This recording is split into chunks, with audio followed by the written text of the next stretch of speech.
श्री परमात्मने नमः। कृष्ण यजुर्वेदीय कैवल उपनिषद।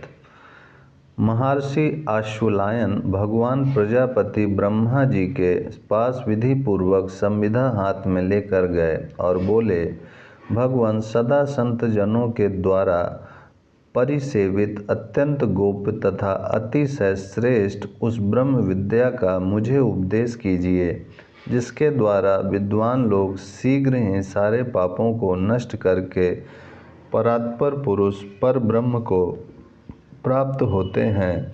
ब्रह्मा जी ने उन महर्षियों से कहा, आश्वलायन, तुम उस परात्पर तत्व को श्रद्धा, भक्ति, ध्यान और योग के द्वारा जानने का यत्न करो। उसकी प्राप्ति न कर्म के द्वारा होती है, न संतान अथवा धन के द्वारा। ब्रह्म ज्ञानियों ने केवल त्याग के द्वारा अमृत तत्व को प्राप्त किया है। स्वर्ग लोक से भी ऊपर गुहा में अर्थात बुद्धि के गहर में स्थित होकर जो ब्रह्म लोक प्रकाशित है, उसमें यति संयमशील योगी जन प्रवेश करते हैं, जिन्होंने वेदांत के सविशेष ज्ञान से तथा श्रवण, मनन और निधिध्यासन के द्वारा परम तत्व का निश्चय कर लिया है। वे शुद्ध अंतःकरण वाले योगी जन संन्यास योग के द्वारा ब्रह्मलोक में जाकर कल्प के अंत में अमृत स्वरूप होकर मुक्त हो जाते हैं।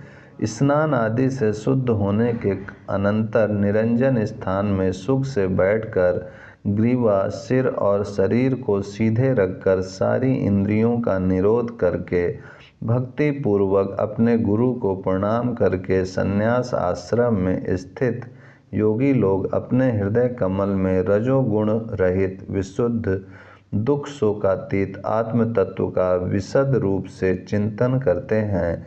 इस प्रकार जो अचिंत्य है, अव्यक्त है और अनंत स्वरूप है, कल्याणमय है, प्रशांत है, अमृत है, जो ब्रह्म अर्थात निखिल ब्रह्मांड का मूल कारण है, जिसका आदि मध्य और अंत नहीं है, जो एक अर्थात अद्वितीय है, विभु और चिदानंद है, रूप रहित और अद्भुत है, उस उमा सहित अर्थात ब्रह्म विद्या के साथ परमेश्वर को, समस्त चराचर के स्वामी को, प्रशांत स्वरूप त्रिलोचन नीलकंठ महादेव अर्थात परात्पर पर ब्रह्म को, जो सब भूतों का मूल कारण है, सबका साक्षी है तथा अविद्या से परे प्रकाशमान हो रहा है, उसको मुनि लोग ध्यान के द्वारा प्राप्त करते हैं।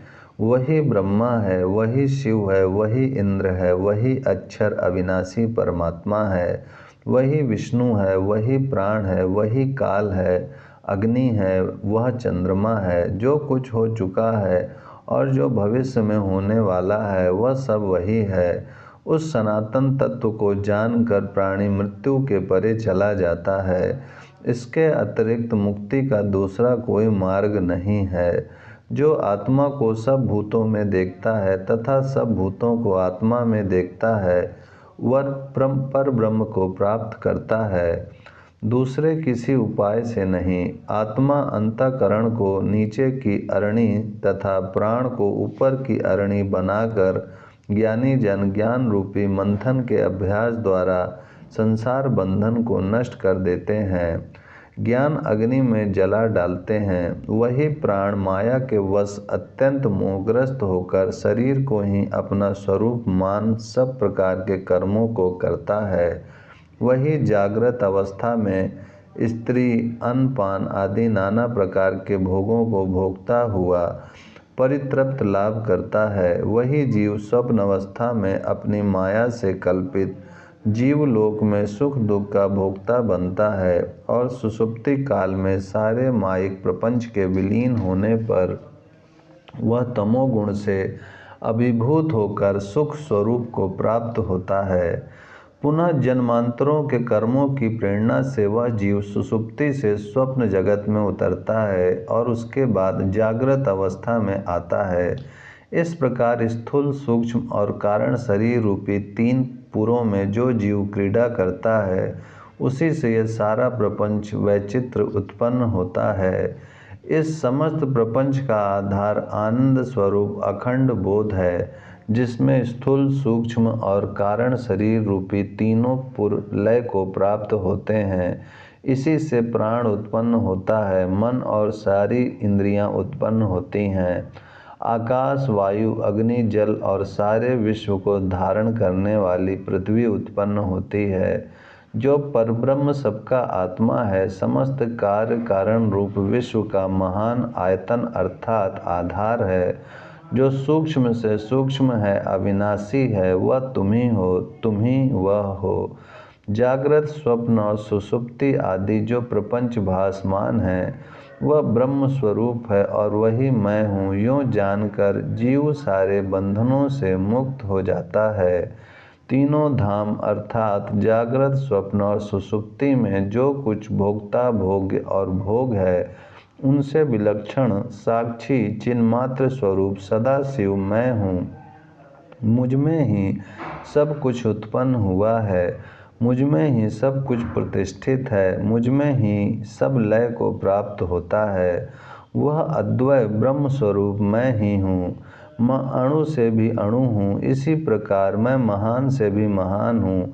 यह विचित्र विश्व मेरा ही स्वरूप है। मैं पुरातन पुरुष हूँ, मैं ईश्वर हूँ, मैं हिरण्यमय पुरुष ब्रह्मा हूँ, मैं शिव स्वरूप हूँ।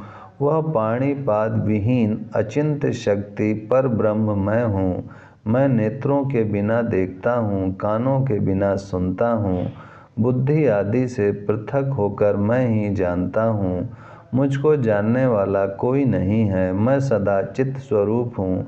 समस्त वेद मेरा ही ज्ञान कराते हैं। मैं ही वेदांत का करता हूँ। वेद वेता मैं ही हूँ। मुझे पुण्य पाप नहीं लगते। मेरा कभी नाश नहीं होता और न जन्म ही होता है, और न मेरे शरीर, मन, बुद्धि और इंद्रियां ही हैं। मेरे लिए न भूमि है, न जल है, न अग्नि है, न वायु है और न आकाश ही है। जो इस प्रकार गुहा बुद्धि के गहर में स्थित निष्कल, अव्ययहीन और अद्वितीय सद सत से परे सबके साक्षी मेरे परमात्म स्वरूप को जानता है, वह शुद्ध परमात्म स्वरूप को प्राप्त होता है। जो शतरुद्रीय का पाठ करता है, वह अग्निपूत होता है, वायुपूत होता है और आत्मपूत होता है।